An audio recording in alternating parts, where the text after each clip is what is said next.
સંસ્કૃત મુખ્ય પરીક્ષા ટાટ પરીક્ષા માટે ઉપયોગી સંસ્કૃત સાહિત્યનો ઇતિહાસ. સંસ્કૃત નામ દેવવાણી. ભાસના મહાભારત ઉપર આધારિત 6 નાટકો. સંપૂર્ણ માહિતી માત્ર એક જ વિડીયોમાં. પરફેક્ટ અને સચોટ માહિતી.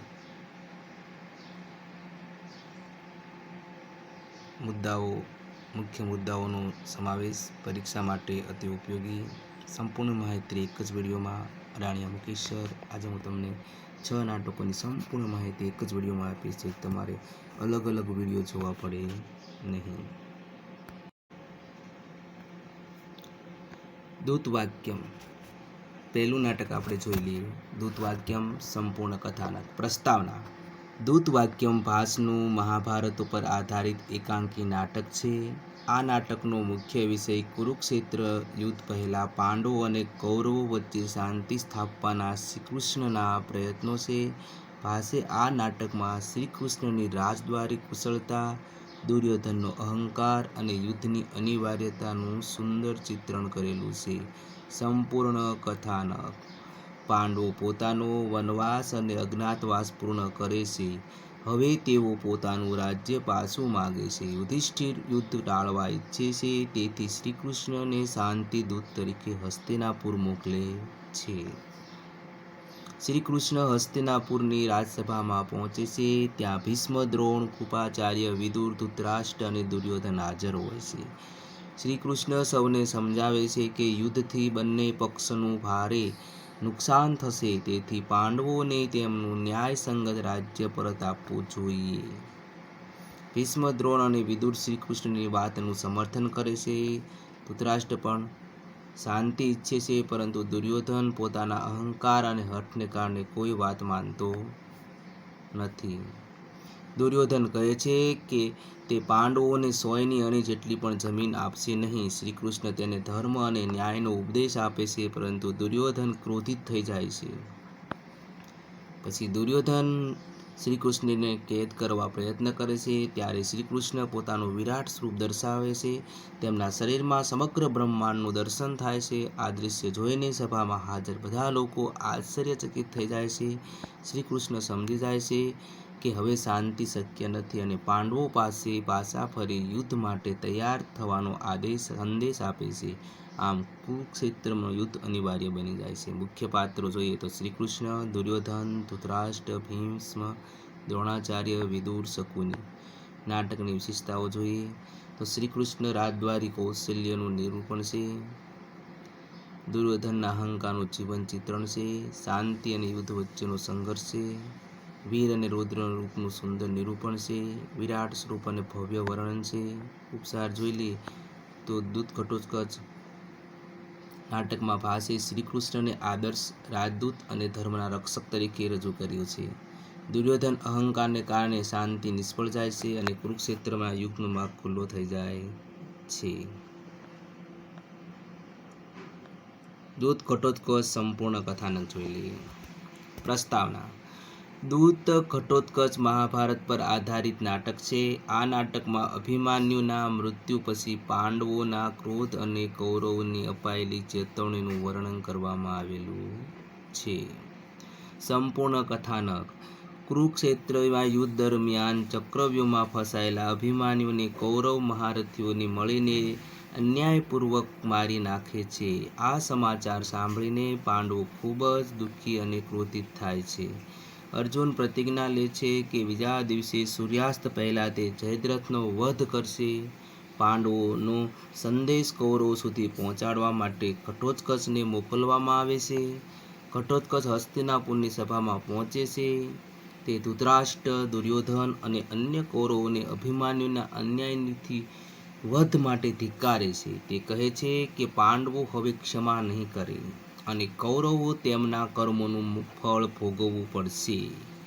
અર્જુનની ભયંકર પ્રતિજ્ઞાની જાણ કરીને તે સૌને ચેતવે છે. ઘટોત્કચ પરાક્રમ અને ભયાનક વ્યક્તિત્વથી કૌરવ પક્ષમાં ભય ફેલાય છે. છતાં દુર્યોધન પોતાનો અહંકારને છોડતો નથી. ઘટોત્કચ પોતાનું કાર્ય પૂર્ણ કરીને જ પાછો ફરે છે. નાટકનો અંત આવનારા વિનાશની ચેતવણીના સાથે થાય છે. મુખ્ય પાત્રો ઘટોત્કચ, દુર્યોધન, ધૃતરાષ્ટ્ર, શકુની, દુશાસન. વિશેષતાઓ વીર રસનું પ્રાધાન્ય છે. અભિમન્યુના મૃત્યુની કરુણ પૃષ્ઠભૂમિ છે. દુર્યોધનનું પ્રતિભાશાળી પાત્ર ચિત્રણ છે. યુદ્ધના ભયાનક પરિણામોની ચેતવણી છે. ઉપસંહાર દૂત ઘટોત્કચ નાટકમાં ભાસે ઘટોત્કચનો પરાક્રમ, એના પાત્ર અને દુર્યોધનના પાત્રમાં ફેરફાર કર્યો છે. ઘટોત્કચનું પાત્ર નિરૂપણની અંદર જોઈએ તો માનવતાનો સ્વભાવ જોવા મળે છે, જ્યારે દુર્યોધનના પાત્રમાં રાક્ષસીપણું જોવા મળે છે. પાંડવોના ક્રોધ અને કૌરવોનો અહંકારની અસહકારક નિરૂપણ અહીંયા જોવા મળે છે. ત્યાર પછી આગળ આપણે જોઈએ તો ઉરુભંગમ સંપૂર્ણ કથાનક જોઈ લઈએ. ઉરુભંગમ ભાસનું સૌથી પ્રસિદ્ધ કરુણ રસનું નાટક છે. ઉરુભંગનો અર્થ થાય છે ચાંગ ભાંગવી. આ નાટકના મહાભારતના યુદ્ધના અંતિમ તબક્કામાં દુર્યોધનની કરુણ સ્થિતિનું વર્ણન કરવામાં આવેલું છે. સંપૂર્ણ કથાનક કુરુક્ષેત્ર યુદ્ધના અંતે ભીમ અને દુર્યોધન વચ્ચે ગદાયુદ્ધ થાય છે. નિયમો અનુસાર કમરની નીચે પ્રહાર કરવાની મનાઈ હોય છે, છતાં શ્રીકૃષ્ણના સંકેતથી ભીમ દુર્યોધનની જાંઘ પર પ્રહાર કરે છે. દુર્યોધનની બંને જાંઘ તૂટી જાય છે અને તે જમીન પર પડી જાય છે. ઘાયલ દુર્યોધન મૃત્યુની રાહ જોતો હોય છે. તેની પાસે ધૃતરાષ્ટ્ર, ગાંધારી, પત્નીઓ અને મિત્રો આવે છે. સૌ તેની હાલત જોઈને દુઃખી થાય છે. દુર્યોધન પોતાના જીવનનું ચિંતન કરે છે. તે પોતાની ભૂલો સ્વીકારે છે અને સમજે છે કે અહંકાર અને હઠના કારણે સમગ્ર કુરુવંશનો વિનાશ થયો છે. તે પોતાના પુત્ર દુર્જયને સદાચાર અને ધર્મના માર્ગે ચાલવાની સલાહ આપે છે. ગાંધારી અને અન્ય સ્વજનો સાથેના ભાવુક સંવાદો નાટકને અત્યંત કરુણ બનાવે છે. અંતે દુર્યોધનનું મૃત્યુ થાય છે. ભાસ અહીં દુર્યોધનને માત્ર ખલનાયક નહીં, પરંતુ એક દુઃખી અને પસ્તાવો કરતો માનવ તરીકે રજૂ કર્યો છે.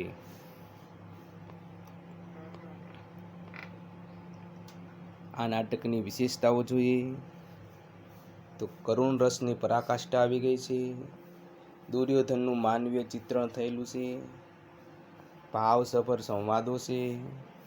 સંસ્કૃત સાહિત્યનું શ્રેષ્ઠ કરુણ રસનું નાટક છે. ત્યાર પછી ચોથું નાટક છે પંચરાત્રમ. પ્રસ્તાવના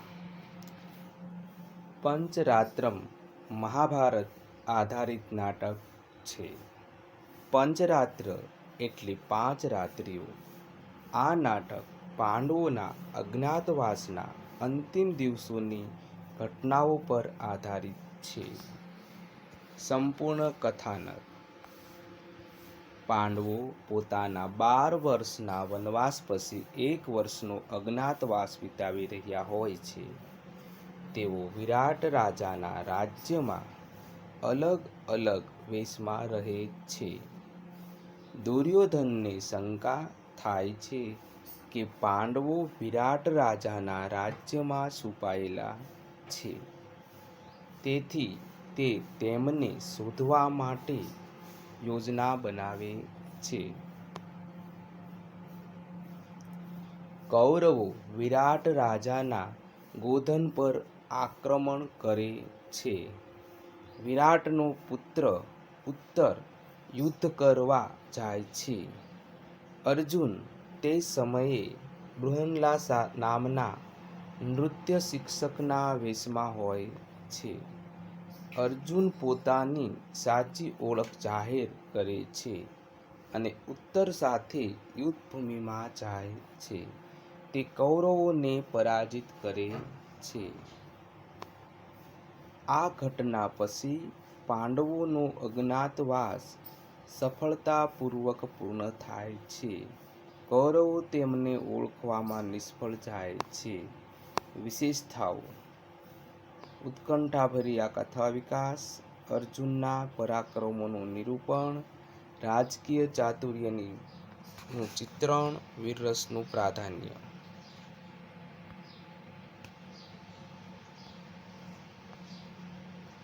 કર્ણભારમ સંપૂર્ણ કથાનક પ્રસ્તાવના.